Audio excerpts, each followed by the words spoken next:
लक्ष्मी निवास मालिकेच्या आजच्या भागामध्ये आपल्याला असं बघायला मिळालं की आता आजीने भावनाच्या हाताला धरून तिला बेडरूमच्या बाहेर आणलेले असते। तिला आजीने सांगितलेलं आहे की तुला आता माझा नातू ओळखत सुद्धा नाहीये आणि आम्ही तर तुला या घराण्याची सून मानतच नाहीये, त्याच्यामुळे तू तुझा बोरिया बिस्तरा उचल आणि तुला जिकडं जायचं आहे तिकडं तुझं तोंड काळं कर। अवलक्षणे तू तुझ्या अगोदरच्या होणाऱ्या नवऱ्याला तर गिळूनच बसलेली आहे आणि आता माझ्या नातवाची तुझ्यामुळं स्मरणशक्ती गेलेली आहे, त्याच्यामुळं तू आणि तुझं नशीब कुठंही निघून जा। हे ऐकल्यावर भावनाला खूप मोठा धक्का बसतोय। भावना आजीला उलट उत्तर देते आणि म्हणते की आजी, तुम्ही जरी मला सून मानत नसला तरी मी विधिवत सिद्धिराज यांच्याशी लग्न करून आलेली आहे आणि आता सिद्धिराज जेव्हा कठीण प्रसंगात आहे तेव्हा बायको या नात्याने मला त्यांची काळजी घेणं हे माझं कर्तव्य आहे, त्यामुळं मी त्यांना अशा दुःखाच्या आणि कठीण प्रसंगी सोडून जाऊ शकत नाही। त्यांची एकदा स्मरणशक्ती परत येऊ द्या आणि मग त्यांनी मला या घरातून निघून जा असं सांगितलं की मी लगेच हे घर सोडून जायला तयार आहे।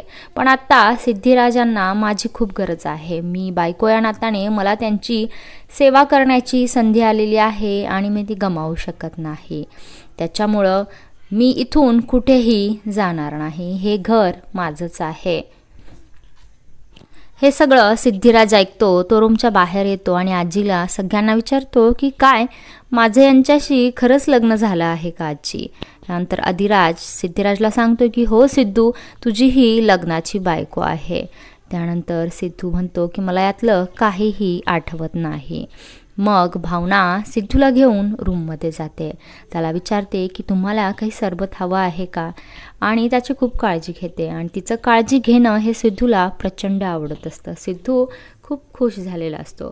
सिद्धूच्या या नवीन नाटकामुळे आता भावना आणि सिद्धू खूप जवळ येणार आणि भावनाला सिद्धूबद्दल प्रेम वाटायला लागणार, हे पाहणं खूपच रंजक ठरणार आहे।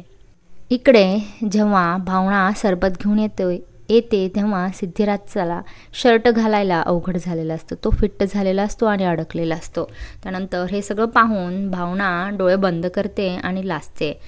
त्यानंतर सिद्धू म्हणतो की अहो, मला आठवत नसलं तरी तुम्ही माझी बायको आहात, मग हे सगळं काय चाललेलं आहे, प्लीज मला शर्ट घालायला मदत करा। आणि मग भावनाला नाईलाज म्हणून तिला सिद्धूला मदत करावी लागते। ती अगदी प्रेमाने सिद्धूला शर्ट घालते आणि त्याचे बटनसुद्धा लावून देते आणि मग सिद्धू आणि भावना जवळ येतात। सिद्धूला यामध्ये खूप आनंद मिळत असतो। त्यानंतर भावना म्हणते की आता मला हे सगळं विसरून सिद्धूराजांची काळजी घ्यायला पाहिजे। सिद्धूराजचा हा ड्रामा नक्कीच खूप चांगला प्रयत्न घडवून आणणार। भावनाला सिद्धूबद्दल हळूहळू प्रेम वाटायला लागलेलं असतं आणि ती आता लवकरच ते सिद्धूसमोर व्यक्त करणार असते। इकडे जान्हवीला डॉक्टरांना भेटायला जायचं असतं, त्याच्यामुळं ती जयंतला झोपेच्या गोळ्यांचं दूध देऊन ती आता जयंतला पाजवणार आहे आणि डॉक्टरांकडे निघून जाणार आहे। काय तिचा हा प्रयत्न यशस्वी होईल का, हे पाहणं खूप रंजक ठरेल।